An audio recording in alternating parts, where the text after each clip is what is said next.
Halo anak-anak, salam jumpa kembali bersama Ibu Dewi. Meskipun belajar di rumah saja, anti bosan dan tetap menyenangkan. Kali ini kita akan belajar tentang pengamalan nilai-nilai Pancasila. Aku suka berkarya untuk kelas 3 SD, tema 8, subtema 4, muatan pelajaran PPKN.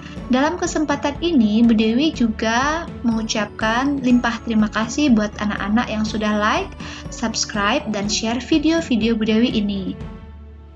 Harapan Bu Dewi kali ini anak-anak harus mampu menjelaskan perilaku yang sesuai dengan arti sila Pancasila. Nah, anak-anak, masih ingatkah kalian bahwa Indonesia adalah sebuah negara yang besar dan memiliki banyak keberagaman? Ya. Contohnya suku, agama, pakaian adat, juga tariannya. Nah, mengapa Indonesia tetap menjadi negara yang bersatu padu, tidak terpecah belah meskipun banyak keberagaman? Nah, kuncinya ada pada Pancasila sebagai pandangan hidup bangsa kita dan Bhinneka Tunggal Ika sebagai semboyan negara kita. Baik anak-anak, kali ini kita akan mengamati satu persatu pengamalan sila-sila Pancasila. Sila yang pertama yaitu sila ke-1, ketuhanan yang Maha Esa, yang disimbolkan dengan bintang emas yang dilatar belakangi warna hitam. Nah, sila pertama ini memiliki makna bahwa bangsa Indonesia percaya kepada Tuhan sebagai pencipta alam semesta. Maka di Indonesia meskipun agamanya berbeda-beda, bahkan ada 6 anak-anak ya seperti yang kita ketahui, namun kita tetap bisa saling menghargai dan menghormati satu sama lain. Nah, berikut contoh pengamalan sila ke-1. Yang pertama, taat beribadah. Yang kedua, beribadah tepat waktu. Yang ketiga, berdoa sebelum dan sesudah melaksanakan kegiatan. Yang keempat, selalu bersyukur dalam segala keadaan. Yang kelima, mengerjakan semua tugas dengan bertanggung jawab. Dan yang keenam, rajin merawat tanaman dan hewan sebagai wujud mencintai makhluk ciptaan Tuhan. Nah, yang manakah dari sekian contoh ini yang sudah pernah kalian lakukan? Bagus anak-anak, tingkatkan terus ya sebagai perwujudanmu sebagai rakyat Indonesia yang senantiasa mengamalkan sila-sila Pancasila. Baik, selanjutnya kita lihat pengamalan Pancasila yaitu sila kedua yang bunyinya kemanusiaan yang adil dan beradab. Simbol dari sila kedua itu sendiri adalah rantai emas yang diberi warna dasar merah.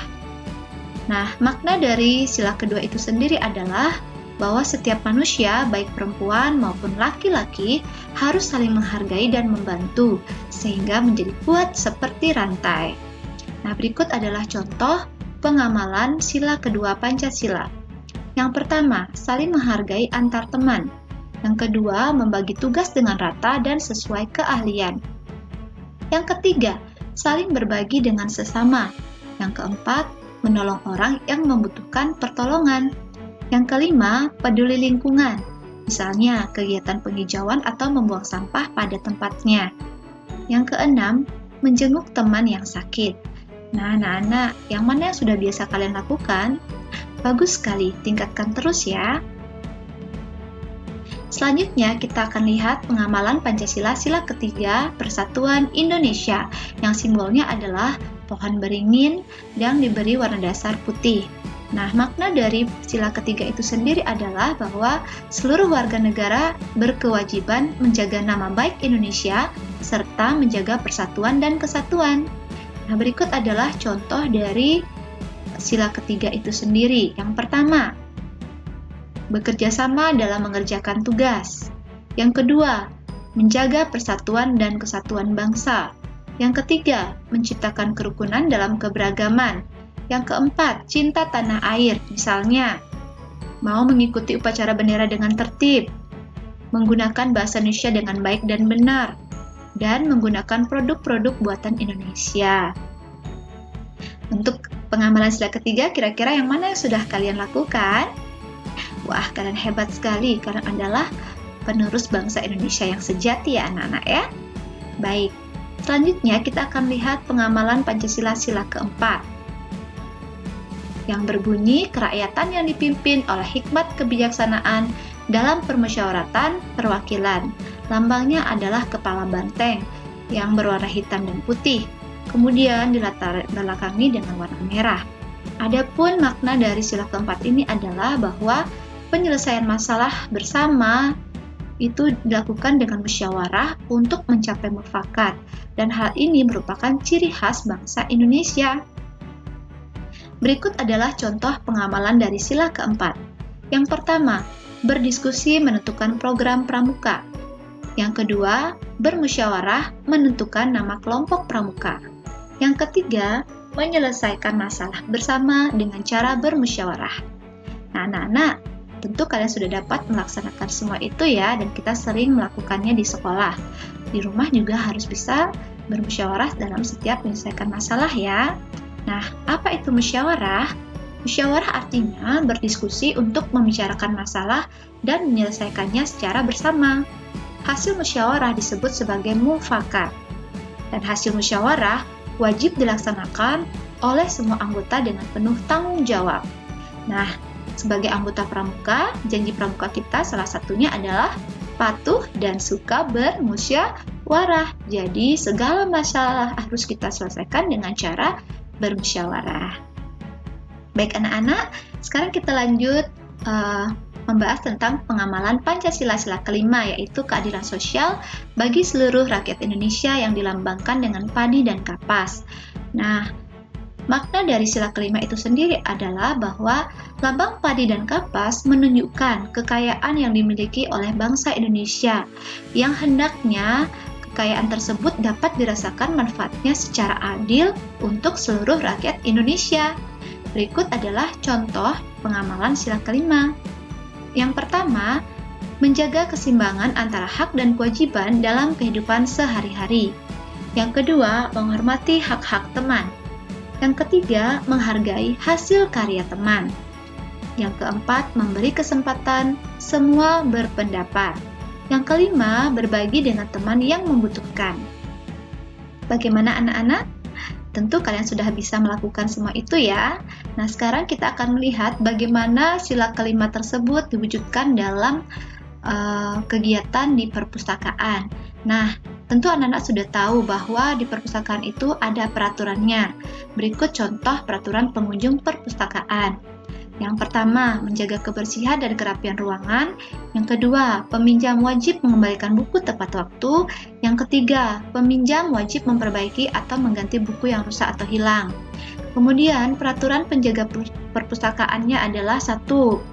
Harus selalu menjaga kerapian ruangan secara rutin agar anggota yang datang atau pengunjung yang datang merasa aman dan nyaman di sana. Kemudian yang kedua, menetapkan batas waktu peminjaman sehingga buku tersebut dapat segera dikembalikan dan anggota yang lain bisa meminjam atau mendapatkan hak yang sama untuk dapat meminjam buku itu. Dan yang ketiga, membuat peraturan peminjaman buku. Nah, apa hubungannya dengan sila kelima anak-anak? Berikut penjelasannya. Peraturan dibuat untuk keadilan. Nah, aturan ditetapkan agar semua anggota perpustakaan mendapatkan kesempatan yang sama dalam meminjam buku. Memberikan kesempatan yang sama kepada semua anggota merupakan sikap adil. Bersikap adil sesuai dengan pengamalan sila kelima. Baik, sekarang waktunya kalian untuk berlatih soal-soal pada buku siswa halaman 193 sampai 195. Yang pertama, apakah meminjam buku sesuai dengan waktu yang ditetapkan itu sesuai dengan pengamalan sila Pancasila? Jawabannya, iya, tentu saja. Mengapa? Karena sikap tersebut sesuai dengan sila kelima yang berbunyi keadilan sosial bagi seluruh rakyat Indonesia. Alasannya adalah dengan mengembalikan buku sesuai dengan waktu yang ditetapkan, artinya kita juga memberi kesempatan yang sama untuk anggota perpustakaan yang lain. Yang kedua, apakah memperbaiki buku yang rusak dan mengganti buku perpustakaan yang hilang merupakan pengamalan sila Pancasila? Jawabannya adalah iya. Sikap tersebut sesuai dengan sila kelima yang berbunyi keadilan sosial bagi seluruh rakyat Indonesia. Mengapa? Karena dengan kita mengganti buku yang rusak, ya, kita juga memberikan kesempatan yang sama kepada anggota perpustakaan yang lain. Jadi, mereka juga bisa mendapat kesempatan untuk membaca buku tersebut. Kemudian, apakah menjaga ketertiban selama berada di perpustakaan sesuai dengan sila Pancasila? Jawabannya adalah iya. Sikap tersebut sesuai dengan sila kelima yang berbunyi keadilan sosial bagi seluruh rakyat Indonesia. Mengapa? Agar anggota perpustakaan yang lain dapat memanfaatkan perpustakaan dan dapat memberi kesempatan yang sama pada anggota perpustakaan yang lainnya, sehingga semua orang yang ada di situ merasa nyaman dan bisa membaca dengan tenang tanpa terganggu oleh perbuatan kita yang tidak tertib. Oke, pertanyaan yang terakhir, apakah ikut serta menjaga kebersihan perpustakaan dengan cara bekerja bakti bersama anggota perpustakaan yang lainnya itu sesuai dengan pengamalan sila Pancasila? Jawabannya adalah iya anak-anak, karena sikap tersebut sesuai dengan sila ketiga yang berbunyi Persatuan Indonesia. Mengapa? Karena bekerja sama membersihkan perpustakaan merupakan contoh sikap bersatu yang sesuai dengan nilai sila ketiga Pancasila. Bagaimana anak? Sudah jelas pelajaran hari ini? Baik, materi kita untuk subtema 4 sudah selesai, maka pesan Bu Dewi adalah keep healthy dengan cara stay at home dan rajin cuci tangan. Sampai jumpa!